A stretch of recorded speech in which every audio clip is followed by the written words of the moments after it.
I was looking for something, but I couldn't find it. For so many years, it was just, I was confused. I felt out of place with my friends, because for my friends was always, it's weekend, or we need to party, let's open the first bottle of beer and let's get dressed, where I thought, why? Yeah, difficult year. And then all of a sudden, the world had changed. I used to travel a lot, and then it was about that I turned 30, so I thought, I have to settle now. So I went back home, and I was looking for a job, and I couldn't find a job. Nevertheless, I thought, okay, I'm going on vacation now, and I'm going to Dubai. So I went here, and after 2 weeks, I had a job offer. My mom and dad, they were really, really scared. Yeah, my parents, they're the same as me. We all have been very prejudiced. Western woman going to an Arabic country. Of course, everybody, because you hear stories, and it was in 2002. No, end of 2001. And there was September the 11th, and all these incidents happened, and of course everybody just expected something bad. I was raised with Muslims together. It started actually when my elder brother, he converted to Islam. And the reason why he converted to Islam was he married a Muslim woman, a Turkish woman. So being his sister and wanting to protect him in his decision, of course we went to Islamic centers. Well, I did. I went with him to Islamic centers.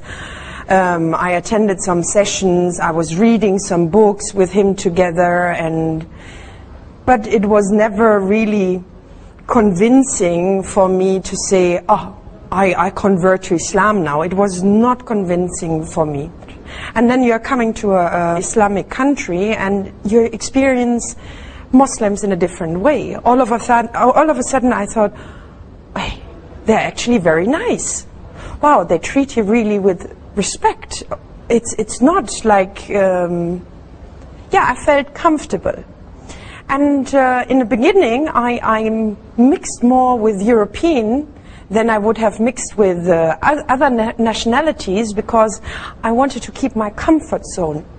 But then there was a point where I wanted to step out of my comfort zone, because all of a sudden this zone was not comfortable anymore.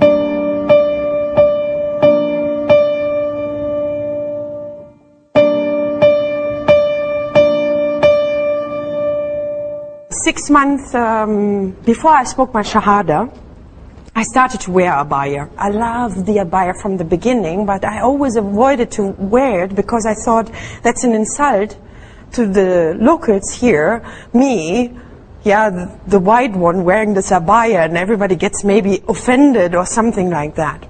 My ex-husband, at that time still my husband, he got really, he got bugged. Because my marriage was anyways a horrible marriage, so slowly I really distanced myself from my ex-husband. Back home, in our four walls, it was a discussion to get separated, and I was asking him all the time to move out, and he was always, no, you are my wife, and I'm going to stay here, and I will move out when I decide, and all these, I'm a man and I decide.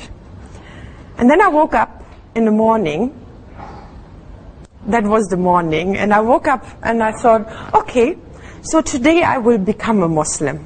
So I did my shower, I got dressed, I went to work, I didn't tell anybody. Nobody knew. And when I was done with my job, I went to one of a sister, a German sister as well. She's already 7 years a Muslim. And I spoke my Shahada. And when I came home, and I just say, Subhanallah, and it was meant for me at that day, I came home, my husband still didn't know that I converted to Islam. And I didn't want to tell him at that time. And then I just asked, because I was asking every day since the last 6 months, when are you moving out? And I thought, today I will ask him again. So when are you moving out? And then, subhanAllah, he said, today I will move out.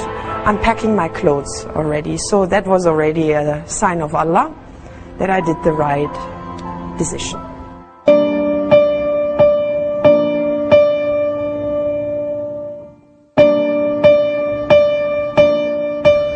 I spoke my Shahada on the 25th of June 2009. Until date, it was my most horrible year ever. The things what have been done in my previous life, they just were haunting me, and I just believe they just came up and popped up from here and there just to get solved. But it never happened that I lost my faith. There was not even a day till now where I said, why did I convert? That was never an option. No, actually it did the opposite for me.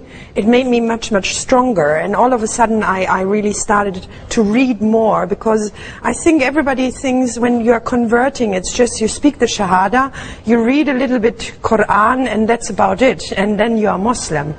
And it's not the way. And yeah, I just think all these difficulties which I was facing just made me read more and more and get more knowledge about Islam.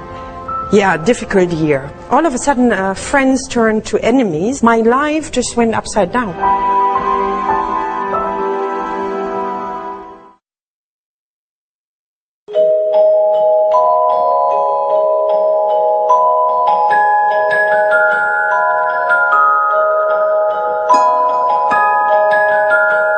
At that time, one of my friends got really close to me. Her name is Kate, and she really supported me a lot.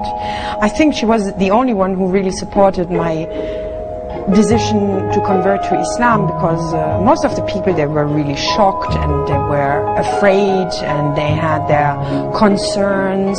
And I know that Kate was always there. I could call her in the middle of the night if I need her, and I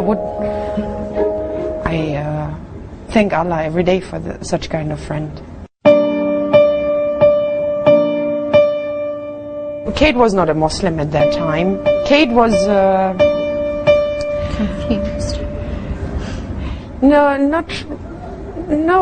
I remember that you and I remember we went to that lunch together with my ex-husband and Neil. And I know, and this still sticks in my mind. I remember we were sitting in the car, and it was a Friday, and it was Jummah prayer, and we went through the Ras Al Khor area, and we saw all those cars, you know, those open cars, and 30 people were standing and holding themselves on that car, going to the mosque for Jummah prayer. And we laughed so much about that, because it was really, it was like a convoy. So we laughed very much, and we thought it is very dangerous going like this for a prayer. Why would they do that? Why would they risk their own safety, security, just for a prayer? And we were talking that all of the sudden the talk was in that car about religion, and I remember that you said, I'm not religious, but if I have to choose what religion I would follow. We were just all of us in the car laughing, and then I said, oh, if I had to choose a religion that I believe in, or I believe the basics of, not having full knowledge about it, I would choose Islam. And everyone laughed at me. Why would you choose that? They're hypocrites, and that's how it all went on. Yeah. And then it was a big topic, and that was actually where we, when we started looking into the religion. And we started more and more. From that day, I started really looking more into the religion, because the way people laughed and said, "Oh, hypocrites," and they're not hypocrites at all. And they said to me, "Why would you choose it?" Because I believe in the basics of the religion, because that's all I knew at the time.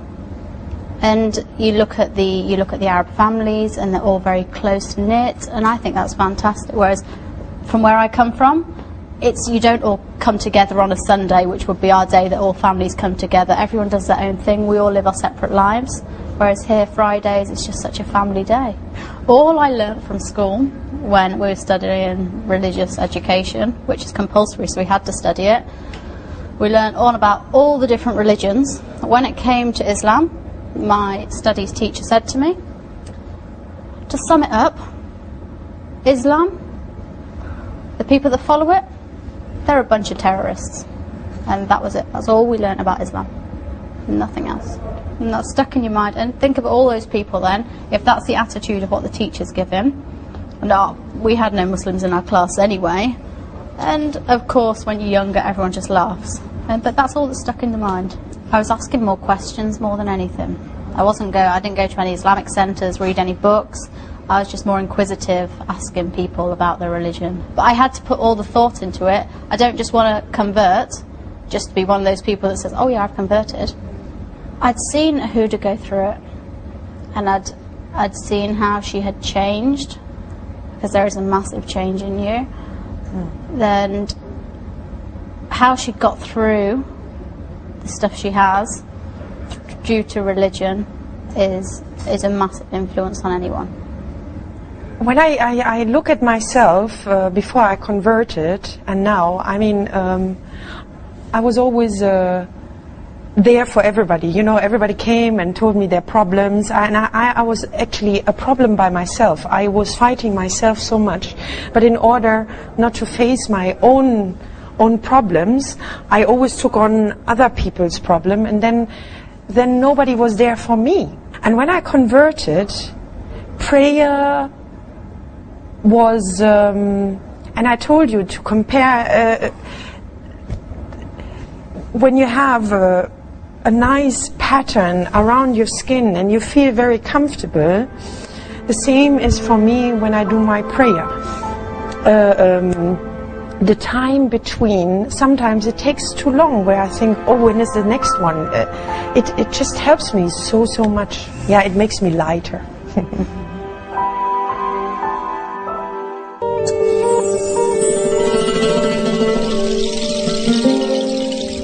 They asked me why I dress like this. Straight away, who am I married to? And I said, well, I'm not married. Really? So you dressed like this out of choice? I said, yeah. I said, I converted. You converted. But how come you don't cover your face completely? Because that's what people think, that you should be covering your face completely. And she was saying how interesting it is, and they're only here and they're flying back on Tuesday. And she said the conversation she had with us in that little time, she's learnt so much.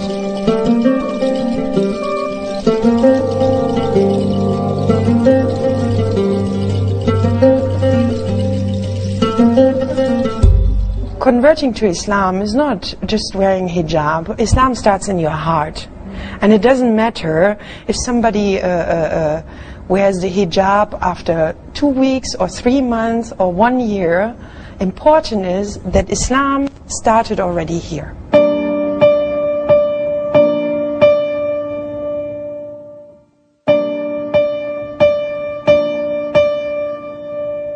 It's always something to turn to, your faith, always. It's always there. When you've had a hard day at work, sometimes I don't want to talk to anyone. I can go home, I can read the Quran, and it's just a way of settling yourself.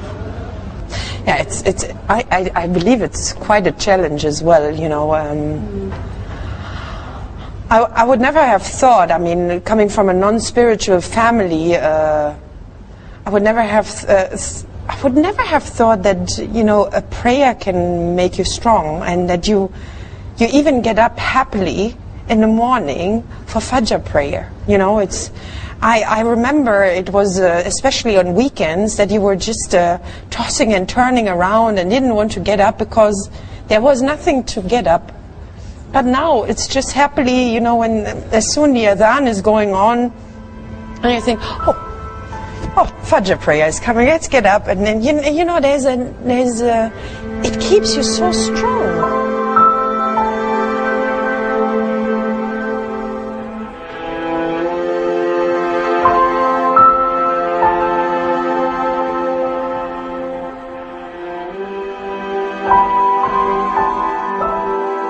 Oh.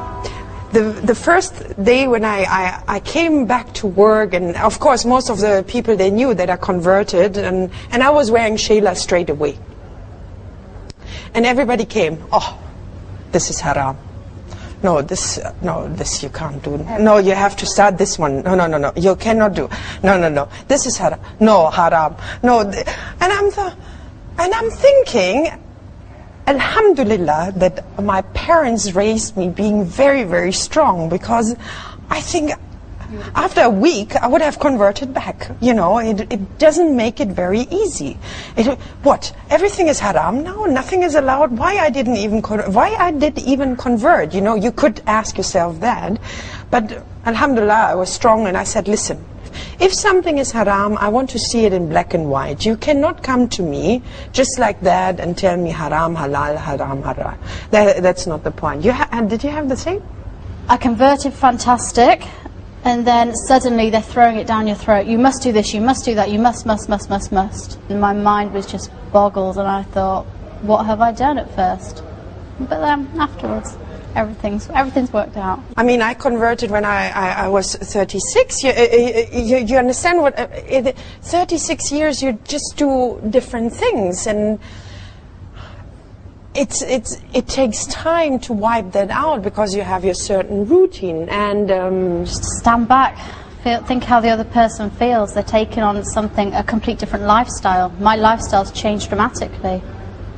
Don't try to throw it down the throat. It will come in time to people.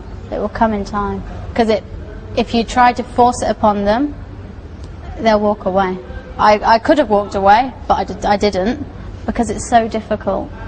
I knew what Huda went through, and the same thing, and so I think it's just part of the procedure of converting. You're always going to have the people who have their own opinions, who think you should be doing it their way. What I learnt about it, and I knew that it wasn't all about you must do it this way, you must do it that way. I knew that there was light at the end of the tunnel of all these people trying to put blocks in my way. They were all tests in my way. I remember, I have to add something to that, because Kate was very supportive for me, and I remember when we were sitting in that office at the bank. Yeah. At that time, I was newly converted, and she told me, actually, you know, when I see you, how many difficulties you're going through, but every time when there's a new problem, so many other doors are opening, I can see there's really somebody there.